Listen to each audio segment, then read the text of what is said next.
Hey gang, it's JC, and this is the Daily Dose for Monday, April 2nd, 2012, a combined venture with Mind Active in beautiful downtown Clayton.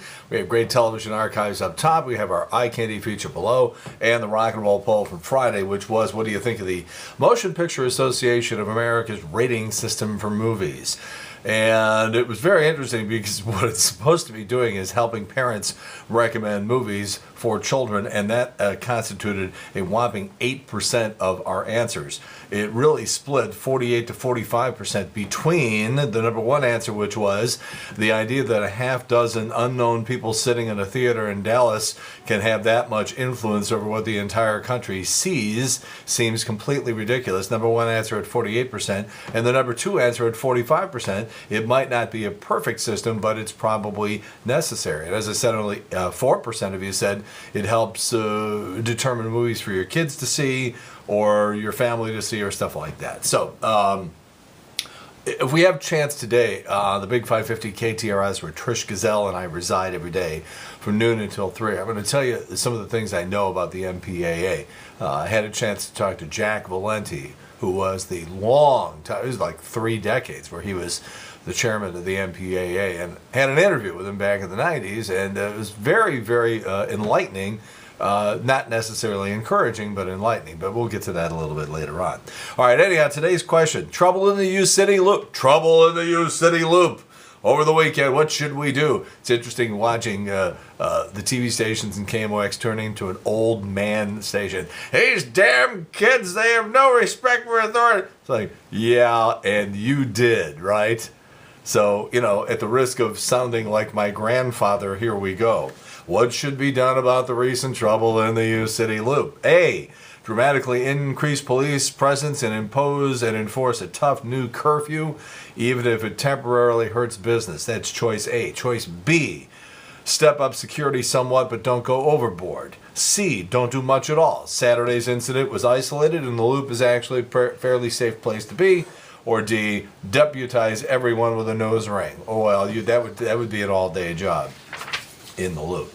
All right, the 25th Annual Kids' Choice Awards aired on Nickelodeon on Saturday night. Very interesting moment when former Penn State coach Jerry Sandusky was presented the Lifetime Achievement Award. Today is Rodney King's 47th birthday. If you're shopping for him, maybe not a hoodie. The Pope's trip to Cuba last week is being called a big success. That's right, he recruited a new shortstop for the Vatican softball team. And the new CEO of BlackBerry says rumors of the company's demise are exaggerated. He also said he can hardly wait for the new iPhone 5. Americans bought about 1.5 billion lottery tickets last week. That averages out to about $5 worth of tickets for every person in the country. Where's that little piece of paper? Do I have it? Yeah, here we go. I'll bring this in to show Trish today. Here's the little piece of paper. I wrote down on a Post-it note on Friday night the numbers that I would have played, just for fun, the numbers that I would have played had I been silly enough to think that I had a chance of winning the lottery. And as you can see, I had 2 of the numbers right. A hell of a lot better than a lot of you did. Anyhow, you know, all of your downer friends kept telling you that well, I guess I was one of them, that you were 50 times more likely to be struck by lightning than to win the Mega Millions. Well, here's their poster child. On Thursday night, a 48-year-old guy in Kansas bought 3 Mega Millions tickets, and a few hours later, he was struck by lightning. He survived, and none of his tickets won. According to a new survey, I love this because I've been saying it for years, and I had women call up and scream at me and call me all sorts of names, and now the women themselves have validated everything I was attempting to say. Yes, according to the new survey, 2/3 of women say they have used their cleavage to get advantages. 50% have used it at a bar to get a free drink or get served quicker. 28% have busted them out to impress a first date. 16% have used cleavage to jump a line, although I'm not really sure how that works. 14% have worn something low cut at work to try to help their career, and 8% have used cleavage to get out of a ticket. Been saying it for years. The winners of the Razzie Awards were announced yesterday, and the word winner should be used instead of winners because Adam Sandler won everything for Jack and Jill. Ashton Kutcher is going to play Steve Jobs in a new indie flick called Jobs. Ashton Kutcher cannot act. He has no talent. and he has never turned in a performance that's been worthy of anything. The idea that he is still getting jobs, let alone Steve Jobs. What if OJ didn't do it after all? That's the claim of a private investigator by the name of William Deere, who has spent years investigating the case. He says the real killer was OJ's son, Jason Simpson. Well, I wonder if that will end up in some sort of legal action. 49-year-old pitcher Jamie Moyer has made the Colorado Rockies starting rotation, and as soon as he wins a game, he'll become the oldest pitcher in the major leagues ever, in Major League history, to ever do so. Now, if NBC brings back Community next season, it's probably going to not be involving Chevy Chase. He really cursed out the show's creator in a voicemail and trashed the show in an interview. And Keith Olbermann is out of a job again, current TV, kaboom. He's going to discuss his side of the story on Letterman tomorrow night. We're told that Keith felt the entire place was mismanaged right down to the office supplies. Candice Bergen has revealed that she suffered a minor stroke. In 2006, she kept quiet about it because she didn't think she'd get any work. 75-year-old Jackie Mason called 911 claiming his 48-year-old girlfriend attacked him. Good Morning America, the Today Show, and whatever that thing is on CBS are all making me sick because Katie Couric is hosting the Good Morning America thing, and so the Today Show said, well, let's bring out Sarah Palin and have her co-host on our show, and let's bring out Ryan Seacrest and have him announce that he's going to be doing some stuff for the Today Show. Let's bring out Meredith Vieira, and it's like, wow, pathetic. Everybody try to get the upper hand.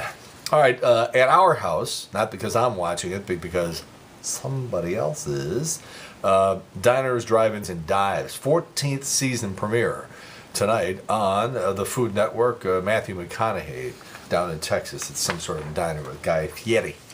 7 years ago today, in 2005, Pope John Paul II died at the age of 84. He was succeeded by this guy, Pope Benedict XVI. I'm sorry, this guy is a dud. John Paul II didn't agree with most of what he said, not really a practicing Catholic. Me, not him. But at least the guy was charismatic. The guy had more charisma than anybody, I think, that I can ever remember. Getting a hat and that job and everything like that. This guy, I don't know, maybe he's just too old. I don't know what to do, but this guy is a total dud. I'm sorry, practicing Catholics. You should bump this guy off like they did, a couple of years ago. Replace him with somebody.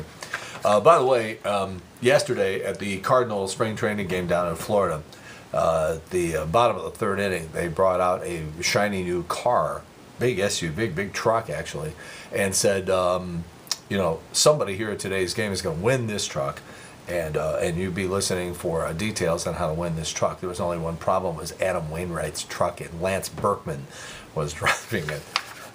These guys are having a good time, I will say that for them. Let's see how they do. Wednesday we start. All right, it was years ago, back in the 90s, and I was out in California doing interviews for the movie The Parent Trap, and a then 12-year-old Lindsay Lohan was sitting there with me, and I just remember looking at her going, oh, this kid's so cute. And I really enjoyed the movie, by the way. I think the remake of The Parent Trap was absolutely terrific. Dennis Quaid was in that and everything. It was a really good movie for kids and families and stuff like that. They did a nice job on it. I never thought Lindsay Lohan's boobs would get that big, and I never really thought the stuff that's happened to her would ever happen. Somebody with a lot of time took all of her pictures from when she was just a tiny little kid to the mess that she has become right now, and did one of those morphing things. And in about 1 minute and 15 seconds, you can see what has happened to this chick. Don't do drugs. That's JC's Eye Candy. It's right below what you're looking at right now. All right, again, JC's Rock and Roll Poll. What do I got to do in the U City Loop? React, overreact, don't react much, do something, or do nothing, as the case may be. We have 4 choices for you to answer. We'll be talking about that today on the Big 550 KTRS, and we'll have results for you tomorrow. In the meantime, that's it. JC's Daily Dose for Monday, April 2nd, 2012, a combined venture with Mind Active in beautiful downtown Clayton. Record-setting temperature again today, but no, there's no climate change. In the meantime, we've beaten this one to death. Have a good one. See you later. Bye.